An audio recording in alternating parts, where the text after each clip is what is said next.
अस्सलाम वालेकुम जी। सबसे पहले मैं आप लोगों का बहुत ज़्यादा शुक्रिया अदा करना चाहती हूँ जिस तरह कमेंट्स में आप मेरी हौसला अफजाई करते हैं और मेरी रेसिपीज़ को पसंद करते हैं। आज मैं सर्दियों में सबका ही फेवरेट आलू मटर अंडे की रेसिपी आपके साथ शेयर करूँगी और इस दुआ के साथ हम इसको बनाना शुरू करते हैं कि जहाँ रहें हंसते रहें और हंसाते रहें। तो चले जी मज़ेदार सी ये रेसिपी मिलकर बनाते हैं। यहाँ पे देखें जी आलू मटर अंडे का मज़ेदार सा ये सालन बनाने के लिए कढ़ाई के अंदर आधा कप के जितना मैं कुकिंग ऑयल डाल दूंगी और एक बड़े साइज का प्याज था जिसे मैंने बारीक काट लिया, ये इसमें चला जाए। पहले हम प्याज को फ्राई करेंगे गोल्डन ब्राउन कलर आने तक और प्याज को हमने ऑयल में तकरीबन 2 से 3 मिनट के लिए अच्छी तरह फ्राई कर लेना, अच्छा सा गोल्डन कलर आने तक इसको मैं फ्राई करती हूँ। फिर मैं आपको दिखाती हूँ। यहाँ पे देखें जी प्याज हमारा फ्राई हो गया है, इतना ही इसको कलर देना है।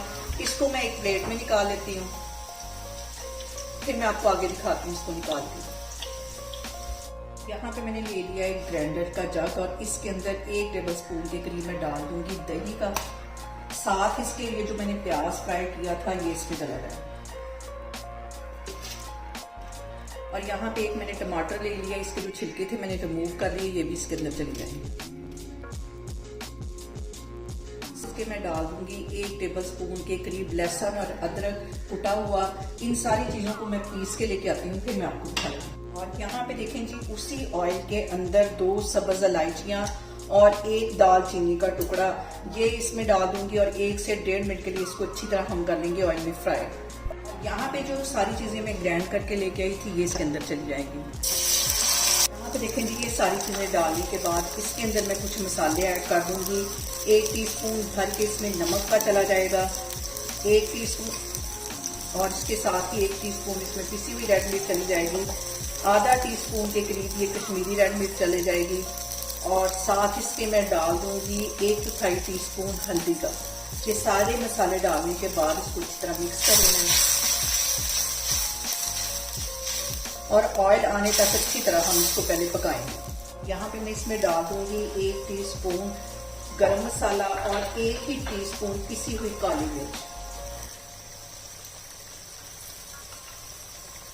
यहाँ पे देखो जी मसाले को भूनते हुए तकरीबन 2 से 3 मिनट हो गए। अब इसके अंदर मैं डाल दूंगी 1 प्याली के जितने फ्रेश मटर के साथ ही मैं आलू डाल दूंगी और इनकी अच्छी सी हम करेंगे भुनाई तकरीबन 5 से 7 मिनट। लो फ्लेम पे मैं इसकी भुनाई करूंगी, साथ साथ मैं पानी का छींटा देती जाऊंगी ताकि हमारा जो मसाला है वो जले। यहाँ पे देखें जी आलू मटरों को भूनते हुए मुझे तकरीबन 5 मिनट हो गए। अभी इसके ऊपर ऑयल नहीं आया, तकरीबन 3-4 मिनट लगेंगे। साथ साथ मैं इसमें पानी का छींटा भी देती जाऊंगी ताकि हमारे जो मसाले हैं वो नीचे न लगे। यहाँ पे देखें जी कैमरा मैं आपको नज़दीक करके दिखाती हूँ कि ऑयल अच्छी तरह ऊपर आ गया। इसकी भुनाई करते हुए मुझे तकरीबन 10 मिनट हो गए। यहाँ पे देखें जी आलू मटर की अच्छी तरह भुनाई हो रही है, स्टीम निकल रही है, इसलिए आपको क्लियर नज़र नहीं आ रहा। अब इसके अंदर मैं डाल दूंगी 1 गिलास के जितना पानी। आपको जितनी ग्रेवी चाहिए आप उसके मुताबिक इसमें पानी डाल सकते हैं। इसको मैं कर दूंगी कवर और फ्लेम मैं यहाँ पे बिल्कुल लो कर दूंगी 10 मिनट के लिए। तो मैं आपको 10 मिनट के बाद दिखाती हूँ। यहाँ पे देखें जी आलू मटर के अंडे को कवर करके रखे हुए मुझे तकरीबन 10 मिनट हो गए और सालन हमारा तैयार हो गया। इसको मैं करती हूँ डिश आउट, फिर मैं आपको दिखाती हूँ। देखें जी बहुत ही टेस्टी हमारे आलू मटर अंडे का सालन बन के तैयार हो गया है।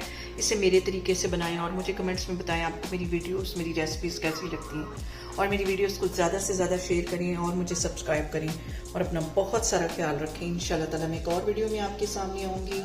अल्लाह हाफिज़।